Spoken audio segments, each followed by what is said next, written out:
Hey guys, what's up? Today we're going to be looking at Calamity Ganon and all the fun stuff that involves fighting him in the boss rush using DLC equipment. So as you can see over here, I'm using the Phantom Armour Set. Very, very useful and most likely going to be a staple in all the future Master Mode speedruns one way or another. And yeah, we're just going to go right ahead into the fights and face off against Windblight Ganon, the very first one in the boss rush. Now, the main strategy here, thankfully, due to the fact that the Savage Line Elbow is like the most powerful weapon in the game, is that if you stay at mid-range, line up your headshots, you can knock them down and then follow up with more shots into the face. You can actually breeze straight through most of the fights in this game with this setup. Just a bit of a disclaimer though, this is by no means a speedrun strategy. This isn't because, like, you know, if this was a speedrun, then that would have meant that I spent, like, what, 5 hours setting all this up? So, yeah, just so we avoid any confusion in the future. Anyways, yeah, stay at mid-range. If you get too close, you might end up whiffing some of the shots, and that's not going to be any fun at all. As you see, I'm about to do that right now.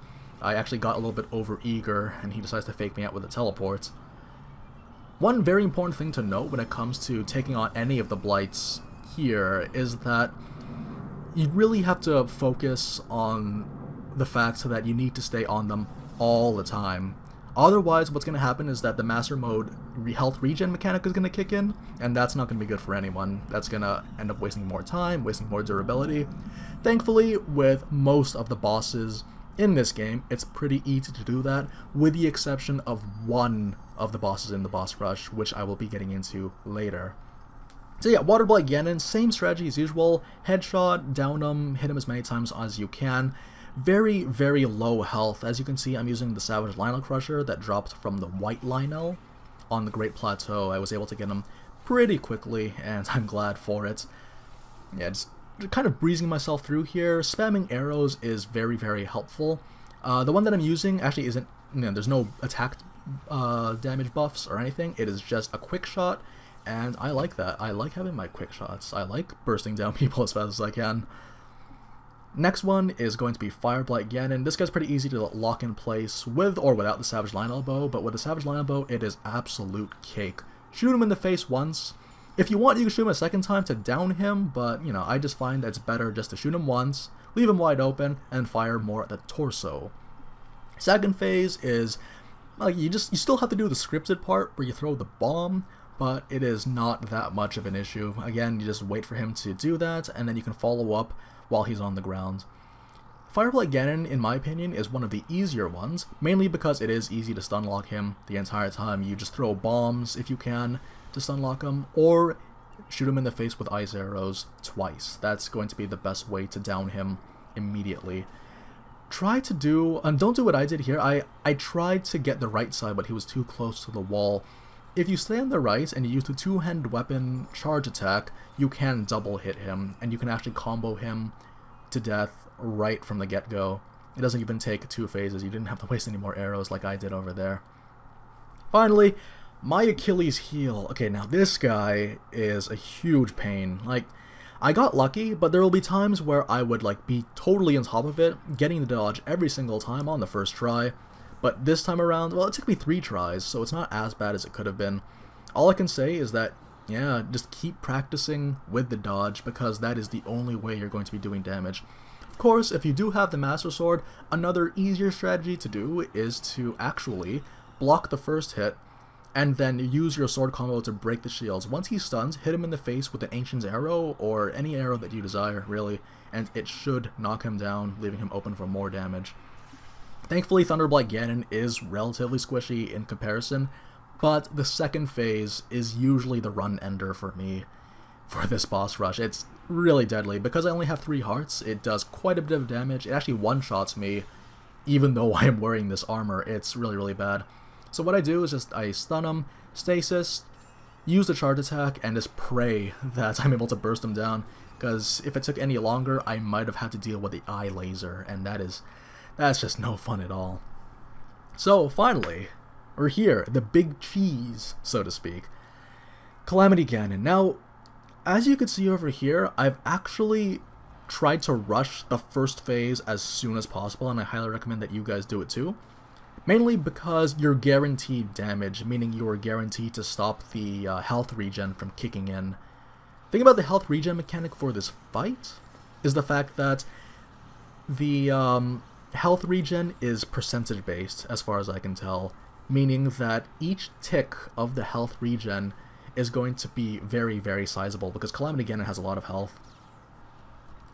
One thing to remember, though, when it comes to this is, like, the health regen will never happen unless you're unless you're not fighting him at all, and that's what I've been trying to do. And the nice thing about the Blights, they've been a little bit merciful with us when they implemented the health regen mechanic, and that was that if you take too long to re-engage them, the health regen will only go as high as whatever health it was when the phase started. So in the case of Calamity Ganon, it'll only regen when it's just below maybe like 40, 45, 48%, something like this, just under 50%. Now, this is where it gets really, really challenging. As you see, I get totally one-shot. I remember in a previous video where I fought him completely naked, and people were wondering why I was able to survive. The reason why is because, you know, my shield would get knocked out of the way because I didn't dodge in time, and the flames would hit me for 2 points worth of damage. So yeah, that's what's going to happen here, though. I actually screw up my dodges a lot.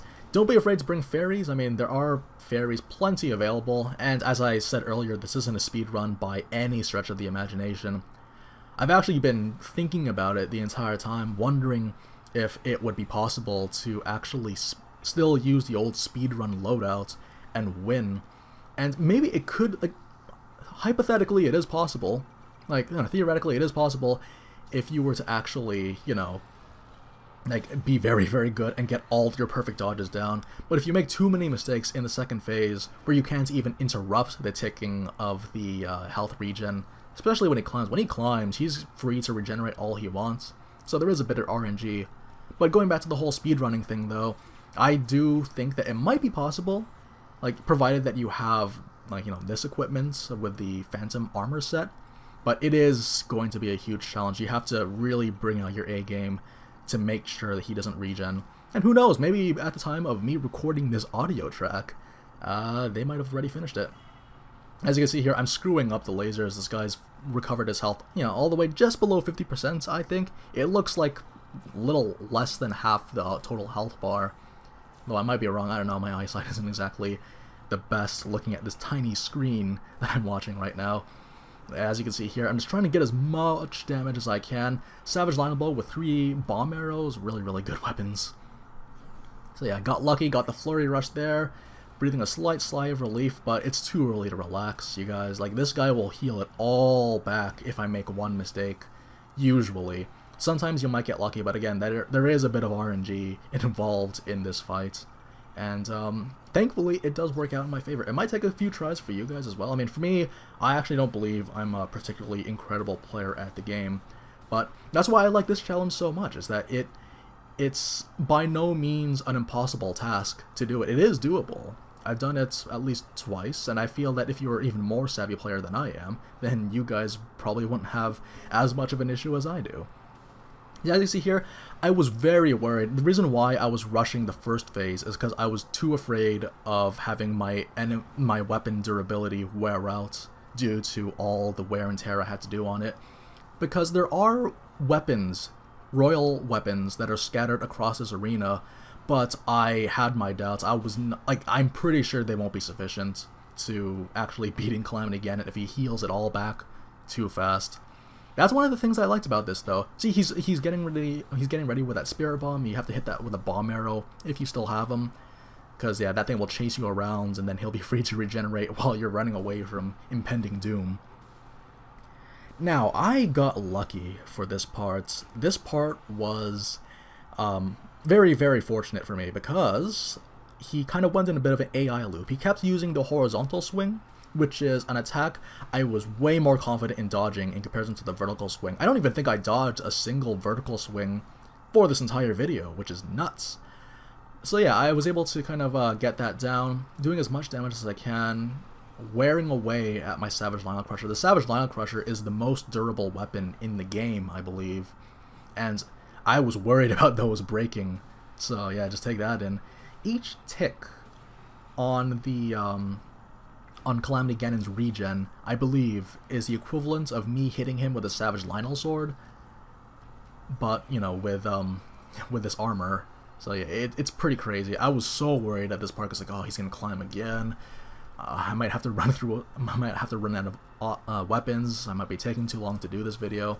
So yeah, this is a very important attack to take note of as well, because these are parryable, as you see over there. And I tried stasising them to see if I can get some extra damage, but unfortunately that did not happen. That's alright. And yeah, I'm just waiting for something to punish, and that's what I like. It's a very classic Zelda mechanic for bosses, to have this thing where you have to wait for the weak point to be exploited, otherwise the boss is invincible the entire time. But I felt like they did it right. I feel like they did it right for this game, where you had to work really, really hard just to expose the weak points, and you had to actively do it yourself, rather than wait for the script to tell you that, oh, okay, now you can go for the big eyeball. So yeah, that's what I really appreciated about this. So that's basically Master Mode summed up for Calamity Ganon and the Blights. Health regen is a thing, but they only regen up to whatever the maximum was for the phase that you were fighting them in, to prevent you from being too overwhelmed, which I thought was very, very kind of them to do. So yeah, there are no additional tricks, but the thing about Master Mode's regen mechanic, I find, is that it makes me look at the Calamity Ganon fight differently, especially that second form, because again, as I said earlier, a classic Zelda thing is to actually just have that phase where the boss is invincible and you have to wait for that weak point to expose. But now it's no longer about waiting. Now you're actively identifying the boss's moveset to find it out. And that's why I think it's a very fun challenge. And of course, having the padding for the boss rush is a lot of fun as well. And, you know, having all of this available makes me very excited to see how they're going to do the DLC if there are bosses in there. Now, it's no secret, I love my boss battles. I love Dark Souls, I love Castlevania, I love Zelda, and the boss battles that they have, especially in the DS games, which I find are the most innovative and fresh boss battles to be doing. And I'm hoping, I have high hopes that the future of the Zelda series will maintain a good balance between, like, you know, the very fun cinematic scripted battles like Dark Beast Ganon, in comparison to genuinely challenging roadblocks on your adventure to save Hyrule.